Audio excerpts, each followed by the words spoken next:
Merci de choisir ITV, merci d'être à l'écoute de la 90.3 e-radio. Bienvenue dans Business Mag, le rendez-vous du pétrole, du gaz et de toute l'actualité économique, les nouvelles tendances au travail, quel impact sur la productivité et la qualité du travail, notre thème du jour, un thème que nous allons aborder avec Abdoul Alpha Dia, secrétaire général de l'Association des professionnels en ressources humaines. Abdoul Alpha, bienvenue et merci d'avoir accepté mon invitation. Merci beaucoup Madame Ba, je vous remercie beaucoup de m'avoir invité sur ce plateau pour parler d'un sujet aussi intéressant et d'actualité que l'impact de la révolution numérique sur notre environnement. Voilà, les choses bougent en ce moment. Absolument. Voilà, Abdoul. Alors, dans le monde du travail, vous venez de le dire, on est en évolution constante. Aujourd'hui, on assiste à de nouvelles tendances au travail. Désolé pour la répétition. Comment les entreprises doivent-elles s'organiser et s'adapter à cette nouvelle donne?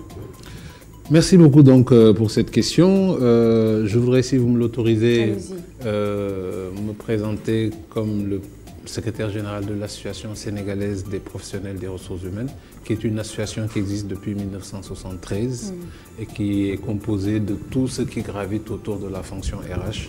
On a environ 1500 membres. Alors, pour revenir à votre question, j'aimerais peut-être faire un petit rappel un peu de l'évolution des choses, si vous me l'autorisez pour 2 minutes. Ce qu'il faut savoir, c'est que l'évolution de l'humanité a toujours été dans la quête du progrès. Et si on revient vraiment au tout début, il y a eu plusieurs révolutions dans l'humanité. La première révolution, c'est la révolution du feu. La première chose qui a changé la vie de l'homme, c'est lorsqu'il a découvert le feu. Ça lui a permis de changer sa nourriture, de se sédentariser, etc. Des siècles après, il y a eu la révolution agricole. La révolution agricole a permis d'apprivoiser les animaux, d'avoir des animaux domestiques, de créer les premières cellules familiales, etc. et les premiers domaines. Il s'est passé encore des siècles.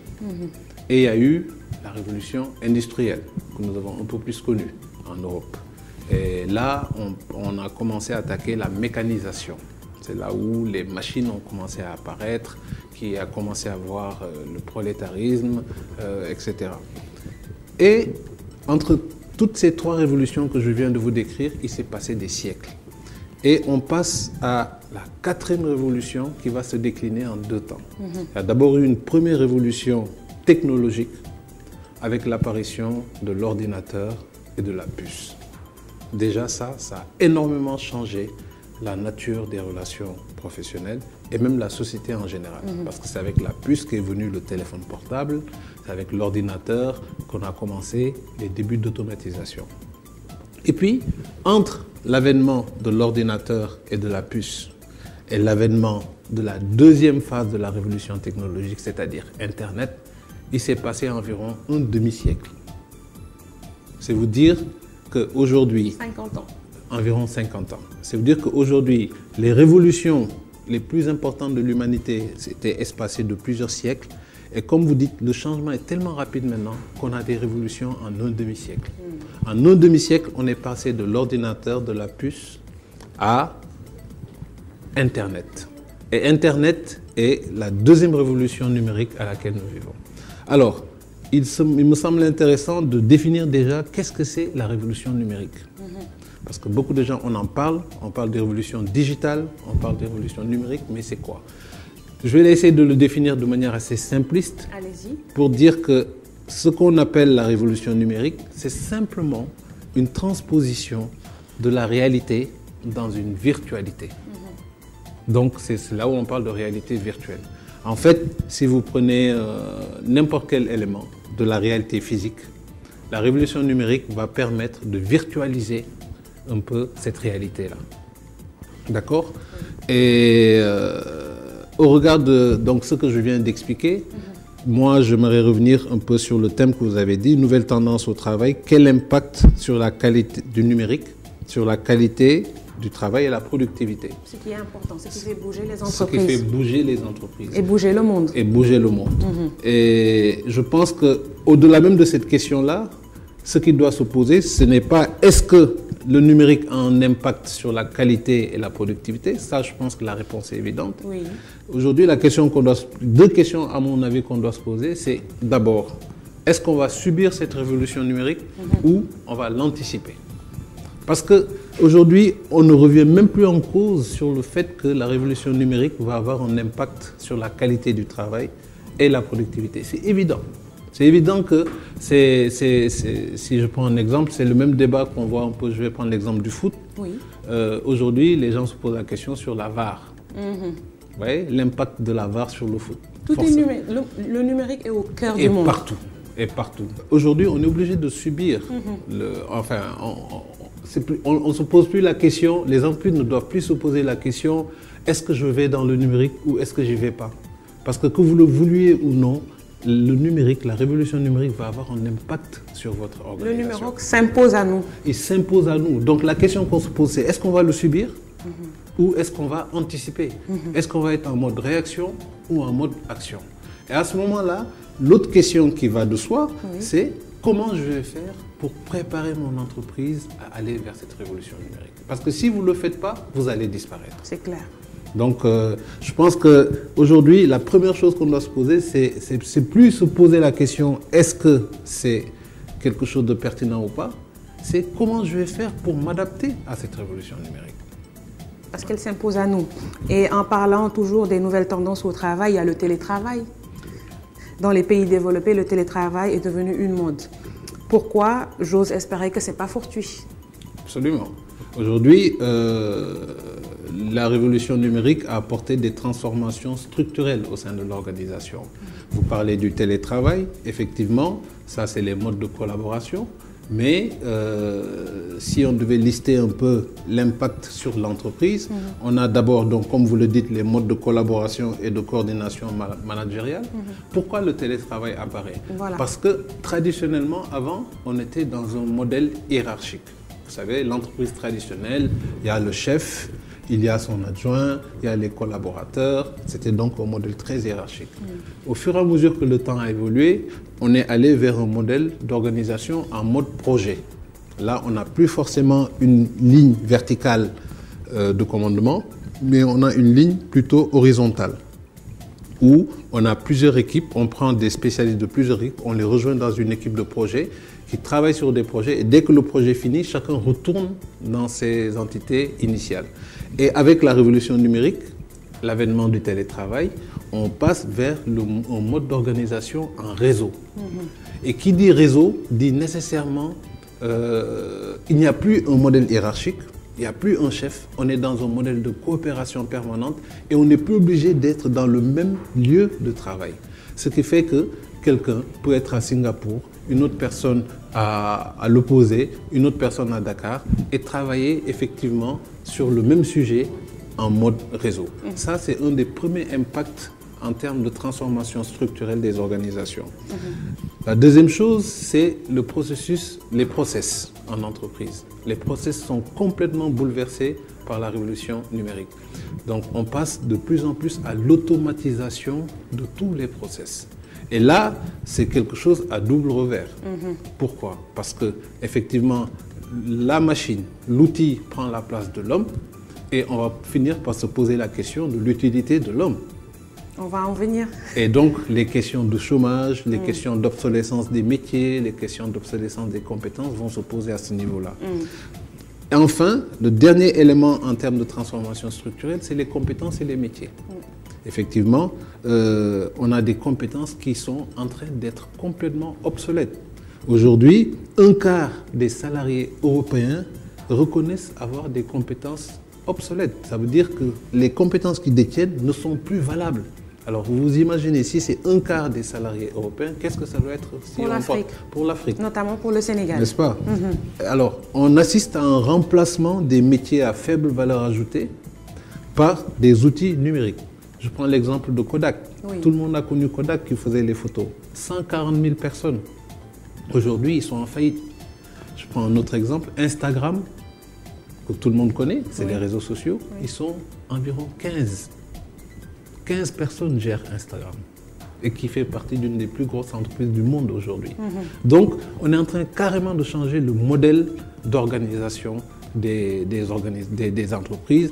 Et si on n'est pas dans une logique proactive, dans une logique d'anticipation, ben, on est voué quasiment à disparaître. Ouais, on va rester sur le télétravail. Une étude démontre que les télétravailleurs sont beaucoup plus productifs. Est-ce que vous êtes d'accord? Alors, le télétravail, moi je suis complètement d'accord. Hein. Pourquoi, en ce sens, pourquoi le télétravail permet de rendre plus productif? Parce que aujourd'hui, on est avec la génération Y. C'est une nouvelle génération qui a complètement inversé la pyramide de Maslow.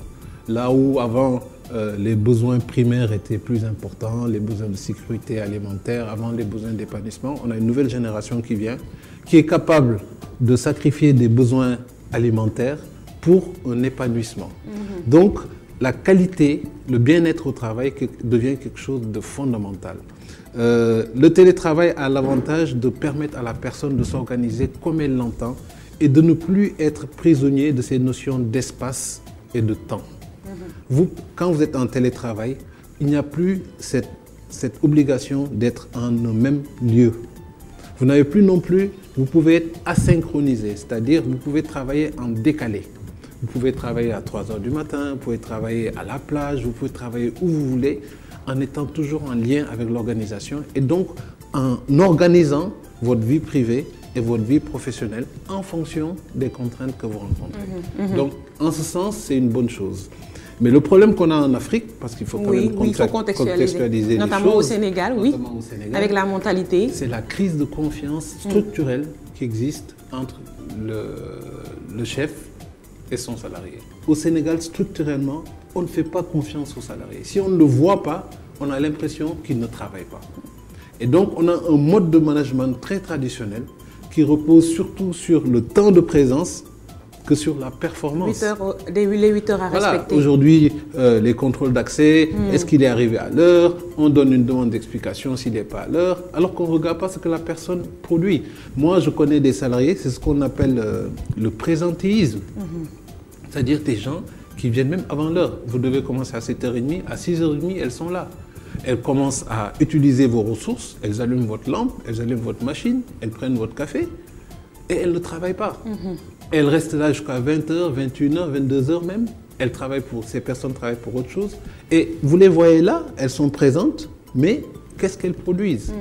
Donc, est-ce qu'il ne faut pas aller vers d'autres modèles de gouvernance qui consistent à ne pas évaluer les gens sur leur temps de présence, mais sur leur efficacité. Leur productivité et la qualité du travail fourni.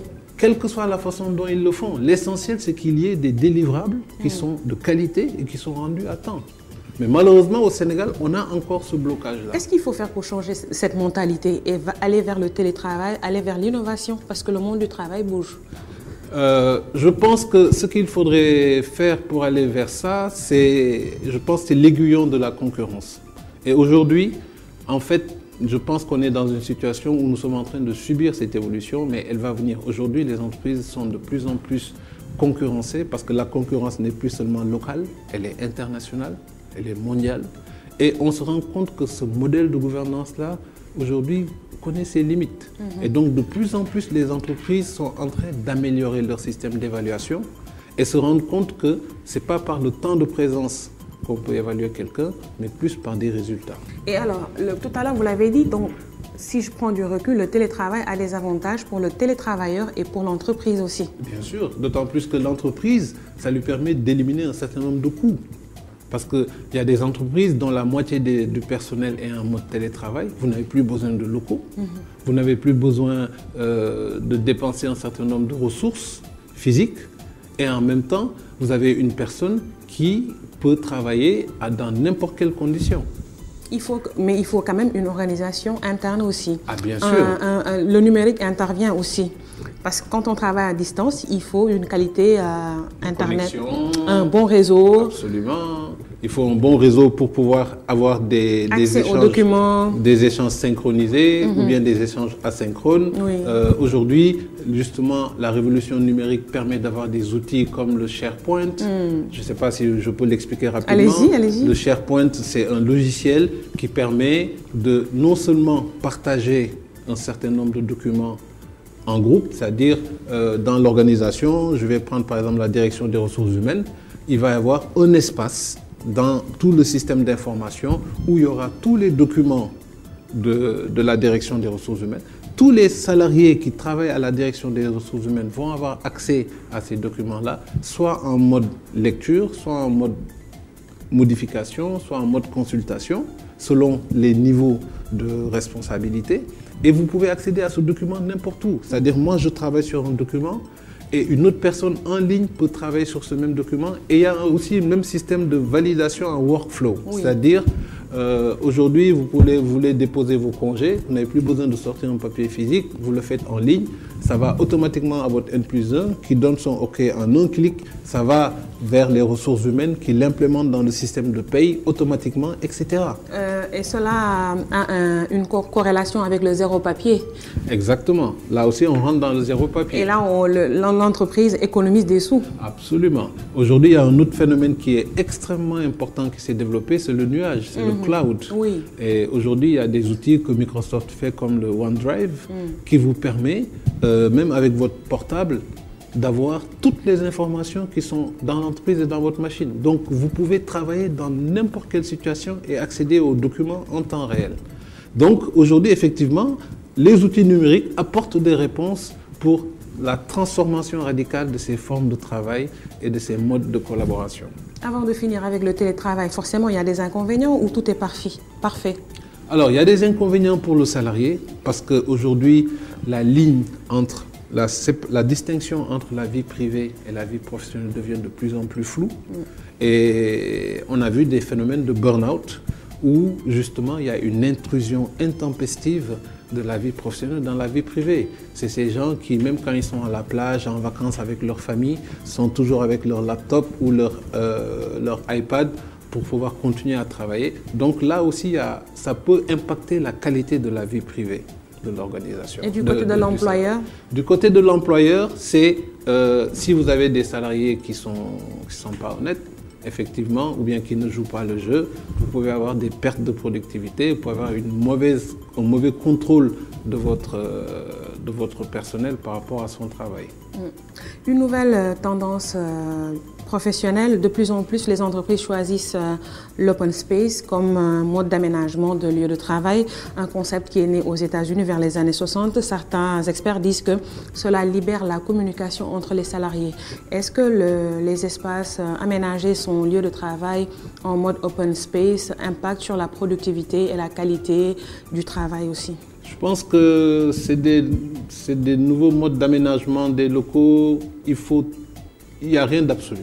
Pour moi, il faut tenir compte du profil de vos salariés et de la nature de l'activité avant de voir si c'est pertinent ou pas de faire des modes d'open space ou pas.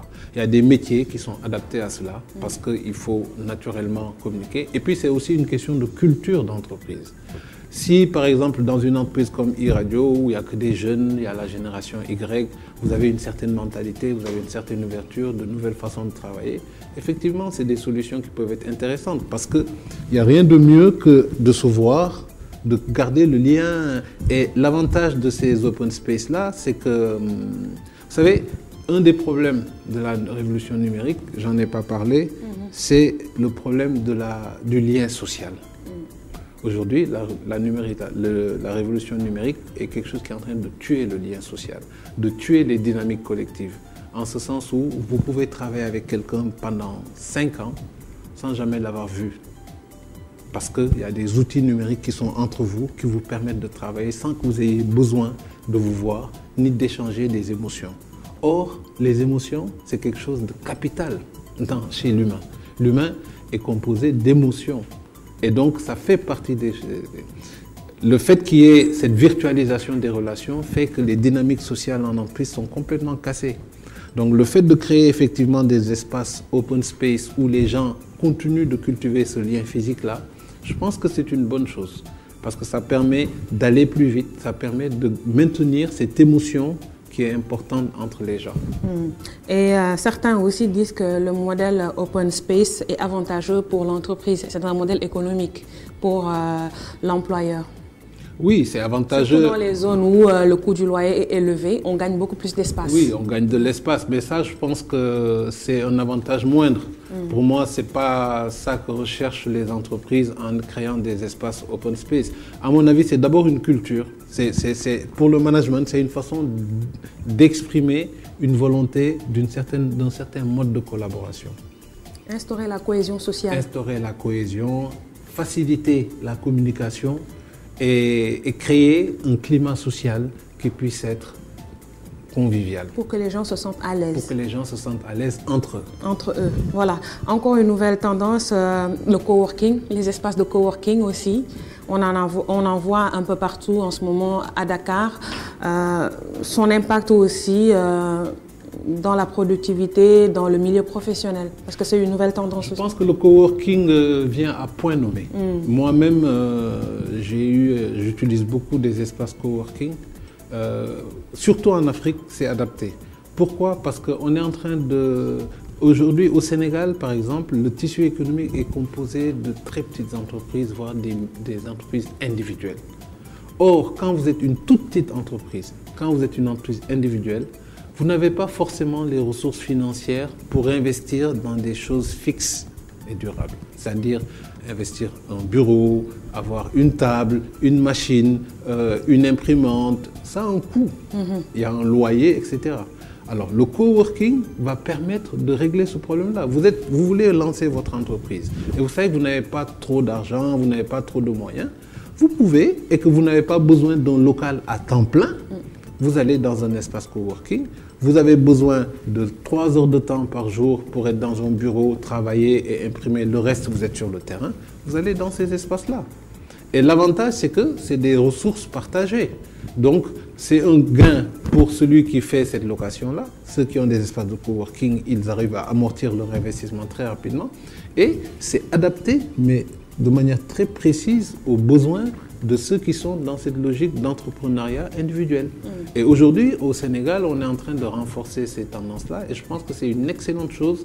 Ce serait bien que les espaces coworking se développent parce que ça apporte plus de flexibilité pour ceux qui souhaitent se lancer dans des activités. Et certains experts disent que au sein des espaces de coworking, enfin les startups, ceux qui ont lancé des startups, les jeunes entrepreneurs se rencontrent et nouent des contacts. Absolument. Il y a une fertilisation croisée de ces personnes-là. C'est un avantage. C'est des personnes qui sont un peu dans le même mindset, dans le même état d'esprit, qui se retrouvent là-bas. Donc, pendant que vous travaillez, vous faites des rencontres qui peuvent être très intéressantes, très fructueuses. Effectivement, c'est des espaces qui sont vraiment, pour moi, d'émulation. Voilà, mais comme dans toute activité, il y a un côté positif et forcément, il y a un côté négatif. Est-ce que tout est rose dans cette nouvelle tendance qui est le coworking?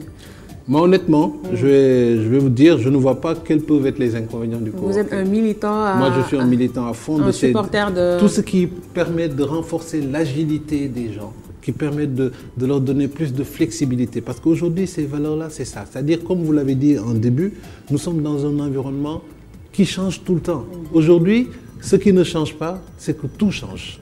Ouais. Tout le temps. Donc, il faut aller vers de la flexibilité, il faut aller vers de la souplesse, vers de l'agilité. Et ces espaces-là donnent des possibilités aux gens d'avoir plus de souplesse. Je rappelle que vous êtes sur la 90.3 e-radio, vous écoutez Business Mag, le rendez-vous du pétrole, du gaz et de toute l'actualité économique. Abdoul Alfadja, secrétaire général de l'Association des professionnels en ressources humaines, notre invité.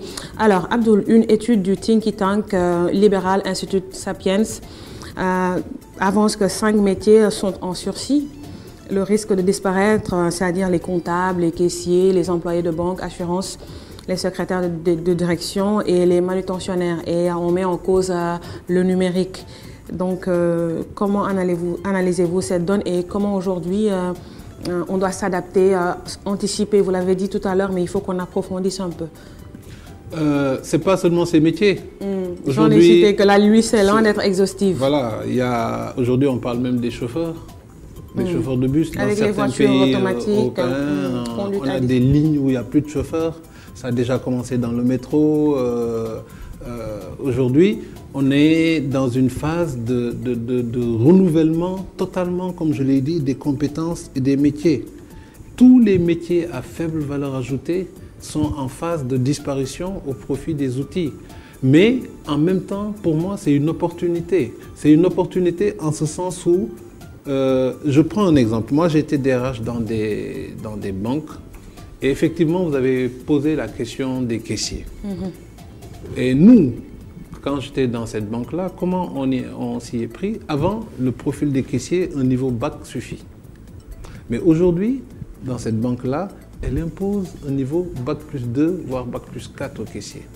Pourquoi? Parce que comme on sait que c'est des métiers qui vont de plus en plus disparaître, on va prendre des gens qui ont un potentiel, c'est-à-dire bac plus 2, bac plus 4, donc qui ont des possibilités d'évolution, et on va les mettre dans ces postes-là et mettre en place des plans de carrière, des plans de gestion, pour que progressivement, ces personnes, si le poste est supprimé, elles puissent évoluer vers d'autres. Donc une des réponses pour anticiper ces évolutions liées à la révolution numérique, c'est effectivement la formation.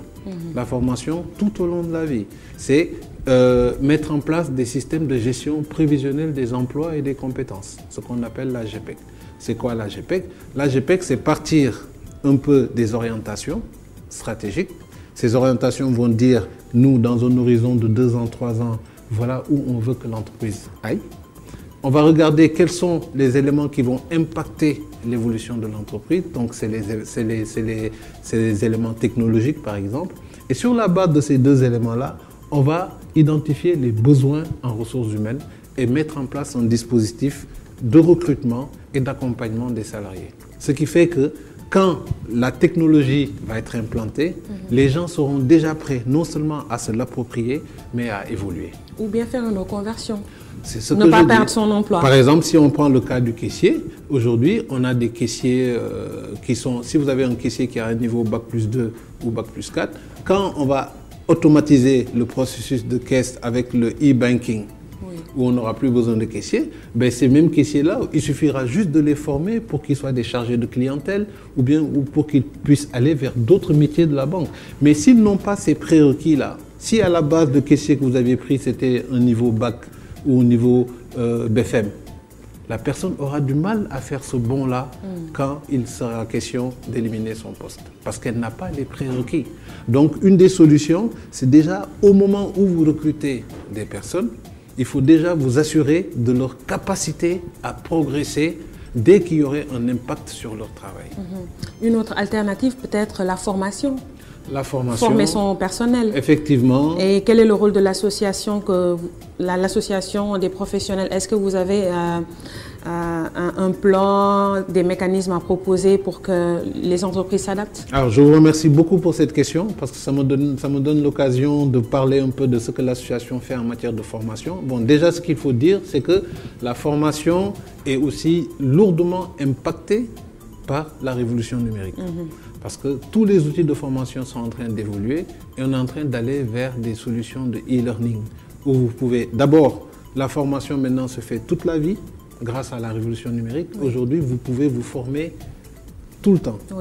D'une part, vous pouvez vous former n'importe où, dans un avion, dans un hôtel, dans votre champ, n'importe où, grâce aux formules de e-learning. Et ceux qui n'ont pas les moyens, désolé de vous couper la parole, il y a Internet, il y a Google, avec des tutos, avec des tutos, des cours gratuits. C'est ce qu'on dit. Donc, c'est tout ce qui concerne le e-learning. D'accord. Et donc, par rapport à notre association, nous avons mis en place un plan de formation inter-entreprise mutualisé. C'est-à-dire, grâce à notre partenariat avec le 3FPT, que tout le monde connaît, le fonds de formation le fonds de financement de la formation professionnelle et technique, on a mis en place un partenariat qui nous permet de financer la formation de plusieurs entreprises de manière partagée à hauteur de 80%. Donc, à titre d'exemple, une entreprise qui veut envoyer ses gens en formation, par exemple 5 personnes, là où ça lui aurait coûté 3 millions, ça peut lui revenir à 40 000, 50 000, 60 000, 70 000. Donc vraiment, c'est presque le jackpot. Et on est en train de mettre en place ces formations, parce qu'actuellement elles sont présentielles, donc c'est physique, mais on est en train de faire la réplique au niveau de notre site internet www.asprh.com où on veut aller vers du e-learning. Et là, on se prépare même à avoir un partenariat avec l'UVS, l'Université virtuelle du Sénégal, oui, pour voir comment on va, tous les modules que nous mettons en place de manière présentielle, comment travailler avec eux pour avoir un espace e-learning dans notre plateforme Internet. Et je pense qu'il est important d'expliquer aux auditeurs et aux téléspectateurs l'importance de renouveler son personnel. Ça a un impact sur la productivité et la qualité du travail. Ça a un impact énorme. C'est important de le dire. Je dirais que c'est le principal levier même d'évolution des salariés, la formation. Mais il ne faut pas le faire de n'importe quelle façon. Aujourd'hui, le problème qu'on a dans les entreprises, c'est que les entreprises ne maîtrisent pas trop l'impact de la formation sur la productivité de leurs agents. Parce que vous savez, la formation peut avoir plusieurs impacts. Oui, allez-y. Elle peut avoir un premier impact juste sur la mémoire, je dirais. Je viens de faire une formation et je me rappelle de cette formation-là. Elle peut avoir un impact sur maintenant le travail que vous faites. Et c'est ça que l'entreprise doit viser. Est-ce que la formation que j'ai faite a permis à l'agent de changer ses façons de travailler et de changer sa productivité en situation de travail? Donc ça, c'est des systèmes d'évaluation à froid qui permettent de le faire. Malheureusement, les entreprises n'ont pas les outils pour suivre ça. Et donc, c'est ça qui fait que souvent, elles se découragent. Elles se disent, oui, si je l'envoie en formation, je vais dépenser de l'argent, il ne va pas travailler et ça va me rapporter rien. Donc, aujourd'hui, justement, avec les formations en ligne, avec le e-learning, on a la possibilité d'avoir un suivi de l'impact de la formation sur la productivité de l'agent. Parce que vous avez un administrateur qui va permettre de faire des évaluations aussi bien à chaud qu'à froid, d'assurer un suivi et de voir quel peut être l'impact. Donc, on a des outils qui permettent de mieux suivre l'impact de la formation en entreprise. Et une idée m'est venue comme ça, quand on a un personnel bien formé et qu'on forme régulièrement son personnel, l'employeur, par moment, n'aura pas besoin, en cas de vacances de poste, d'aller recruter. On fait avancer, on forme la personne, l'employé gravit les échelons et avec une augmentation salariale, occupe le poste et gère. Absolument. Et justement, quand on parle de gestion des carrières, vous êtes une spécialiste en non, pas RH. Du tout. C'est l'expert, c'est vous. Vous êtes bien parti pour. Parce que ce que vous dites, c'est exactement ce qu'on appelle la gestion des carrières en entreprise. C'est-à-dire, aujourd'hui, mettre en place un dispositif de gestion de la mobilité interne qui va consister, d'une part, je vous donne un exemple, un modèle. On l'avait fait, je l'avais fait quand j'étais à la Banque centrale, c'est-à-dire on crée une bourse des emplois en interne. Chaque fois qu'il y a un poste vacant, c'est affiché en interne. Donc quand on veut recruter, quand il y a un poste qui est vacant, avant d'aller chercher à l'extérieur, on crée une compétition en interne. On lance l'avis d'appel d'offres en interne, les gens s'inscrivent, postulent comme s'ils étaient à l'extérieur, ils déposent leur lettre de motivation en disant « je suis intéressé par le poste », etc. Il y a des tests qui sont organisés et on recrute une personne à l'intérieur qui va occuper le poste. Et quelque part, il y aura moins de frustration et l'équipe sera toujours dans la dynamique de bien faire. C'est un nivellement vers le haut. Exactement, pouvoir gravir les échelons et évoluer. Et ça revient moins cher à l'entreprise. Parce que si je voulais recruter un directeur, supposons qu'il y a un directeur, un chef de service et un agent.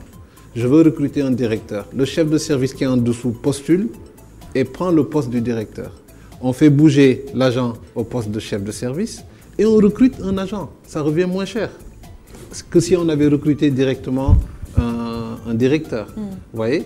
Et donc, ces éléments-là sont possibles, effectivement, comme vous le dites, grâce à une formation importante. Il faut que les salariés soient prêts à tout moment à occuper des postes N+1 dès qu'ils se libèrent. Voilà. Et ça, ce n'est que par la formation. Voilà, il y a un autre aspect. Si l'entreprise décide de former ses employés, ça c'est une chose. Quand un employé se lève et a le souhait de se former, d'évoluer, est-ce que c'est possible au sein que l'association l'accompagne ou quelle est l'alternative, la voie à prendre? Alors, déjà, je pense que le fait qu'un salarié décide de prendre en charge sa formation tout seul, c'est dommage.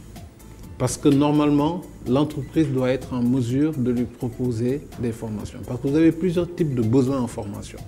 Vous avez les besoins en formation qui sont liés au poste de travail. C'est-à-dire, moi, je suis, je sais pas moi, je suis responsable administratif et j'ai besoin d'une formation. C'est moi qui fais la paye et je ne sais pas faire la paye, j'ai besoin d'une formation pour faire la paye. Ça, c'est des besoins qui sont liés à la bonne occupation du poste de travail. Il y a des besoins qui sont liés aussi à l'évolution professionnelle. C'est-à-dire, moi, je suis agent administratif, je veux être responsable. Quelle formation je vais faire pour pouvoir occuper un autre poste? Et puis, il y a un troisième type de besoin, des besoins qui sont liés au simple développement personnel de la personne, indépendamment du poste qu'elle occupe et indépendamment de ses aspirations. Moi, je suis là, je suis responsable administratif, j'aime le chinois, je veux faire une formation en chinois. Donc, pour ce genre de besoin, effectivement, vous avez la possibilité, n'importe quel salarié a la possibilité de s'adresser au 3FPT, oui, le fonds de financement, qui peut prendre en charge que ce soit une formation diplômante ou une formation continue. Parce que le 3FPT a mis en place 3 guichets. Je leur fais de la publicité au passage. Elle est gratuite, hein? Elle est gratuite en plus. Un guichet pour les entreprises qui est financé par la CFCE, la contribution forfaitaire à la charge de l'employeur de 3%. Donc il faut savoir que chaque salarié, on lui coupe 3% de son salaire qui est versé dans ce fonds-là. Donc il y a ce guichet-là pour les entreprises, il y a un guichet pour les personnes, les demandeurs d'emploi, les salariés, etc. Et un guichet pour les centres de formation. Donc un salarié qui ne veut pas participer au plan de formation de l'entreprise parce que son besoin ne correspond pas, n'a pas été pris en charge, peut aller directement au 3FPT et demander à faire une formation. Et je pense que d'ailleurs les inscriptions se font en ligne actuellement. Donc le seul problème, c'est qu'il y a une période d'inscription qui est très courte et si vous la dépassez, vous ne pouvez plus bénéficier. Vous êtes obligé d'attendre l'année prochaine. L'année d'après. Voilà. Alors, est-ce qu'aujourd'hui, l'association se bat pour vraiment imposer, peut-être c'est un mot fort, mais pour inciter les entreprises à former leur personnel? Est-ce qu'on peut arriver à un moment où ça sera une obligation? Est-ce que vous vous bataillez en ce sens? Alors, les obliger vraiment? Malheureusement, nous sommes toujours dans cette lutte de légitimité. On est en train de travailler, d'essayer d'avoir le pouvoir de lobbying pour jouer au niveau des lois et des textes. Mais je pense qu'il y a 2 aspects dans cette question-là. Le premier aspect, c'est l'aspect volontariste. Aujourd'hui, la meilleure façon d'inciter les entreprises, pour moi, à renforcer la formation, c'est de les inciter, de les encourager et de leur donner envie. Et non pas forcément peut-être de les imposer. Effectivement, en France, on a mis en place des lois où l'entreprise doit réserver au moins 1,5% de sa masse salariale à la formation. Qu'est-ce qui nous empêche de faire ça au Sénégal? Ce qui nous empêche de faire ça au Sénégal, c'est que ce n'est pas le même type d'entreprise, ce n'est pas la même santé, ce n'est pas les mêmes enjeux. Aujourd'hui, je pense qu'on va aller vers ça. De plus en plus, on va aller vers ça. Mais il faut surtout qu'il y ait des mécanismes de facilitation et d'incitation à la formation. Moi, je pense que le plan de formation interentreprise que l'ASPRH a mis en place, qui permet d'avoir des formations mutualisées où plusieurs entreprises peuvent bénéficier d'une même formation à un coût 10 fois moins cher. Ça, c'est des mesures qui peuvent inciter les entreprises à développer davantage la formation. À côté maintenant de ces mesures incitatives, il faudrait que l'État commence à réfléchir sur comment instituer ces éléments-là. Comme ça se fait dans plusieurs pays, notamment maintenant, la France. Ça nécessite une étude, ça nécessite une démarche inclusive. Il faut y inclure le syndicat des patrons, il faut le patronat, il faut y inclure tout le monde pour voir où est-ce qu'on va mettre le curseur et comment on peut mettre ça en œuvre. Parce que l'autre crainte que moi j'ai par rapport à cette démarche-là, c'est que quand ce n'est pas respecté, comment on fait pour sanctionner? C'est une problématique. Ça va être une autre problématique. Déjà, il y a beaucoup de choses que les entreprises ont du mal à respecter. Beaucoup d'entreprises sont dans l'informel. Donc, on est dans un contexte qui est quand même un peu différent. De la France, oui. Moins normalisé que la France. Mais cela ne devrait pas nous empêcher quand même de nous adapter. de nous adapter, il faut qu'on trouve nos propres solutions. Oui. Il ne faut pas qu'on aille forcément vers les mêmes solutions que la France. Je pense qu'il faut qu'on tienne compte de nos réalités. Et moi, je suis davantage pour des démarches incitatives que des démarches... Oui, incitatives.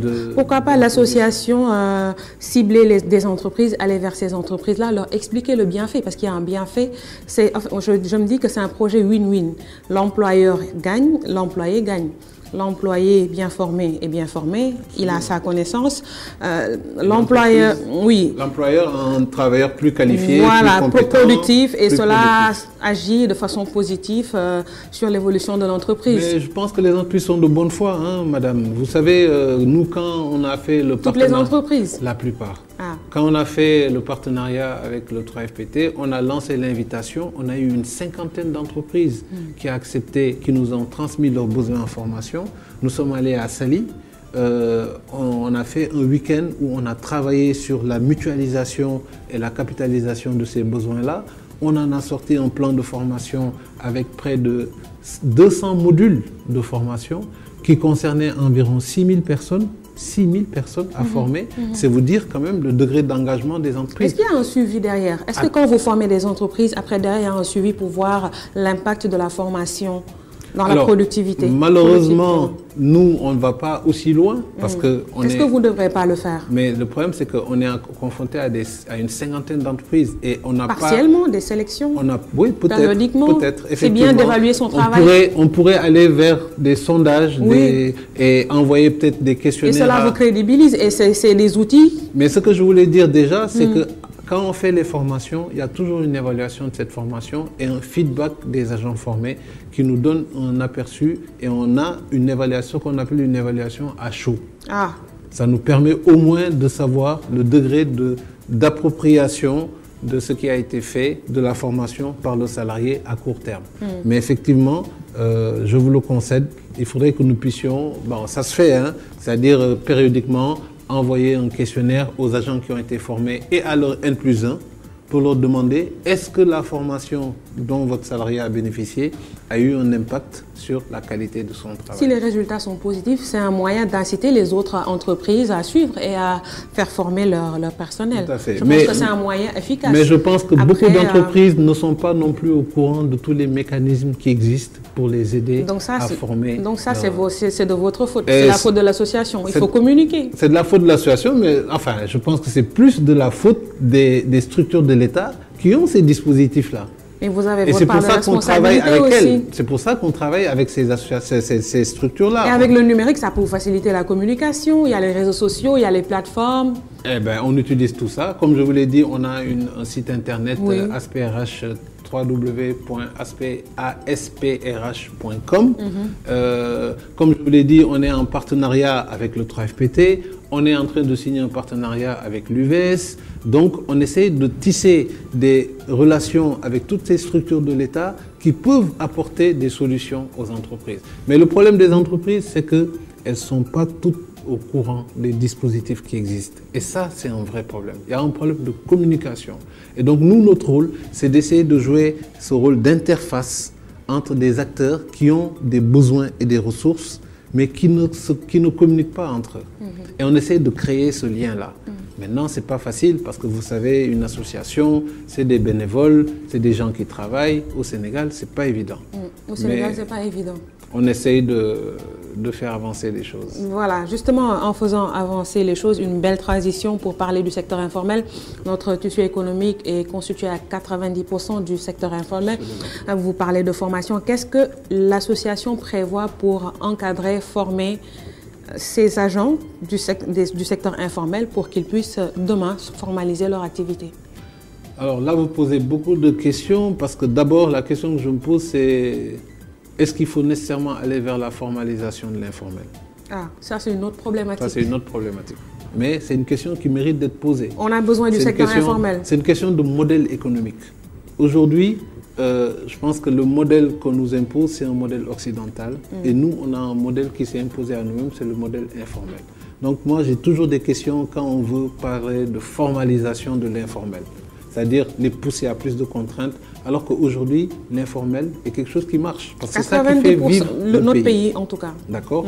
Alors, nous, association, par rapport à cette problématique de la formation, ce qu'on a dit, c'est que quand on lance nos actions, notamment ce plan de formation, que vous soyez une entreprise formelle ou informelle, que vous payez vos impôts ou pas, vous êtes concerné.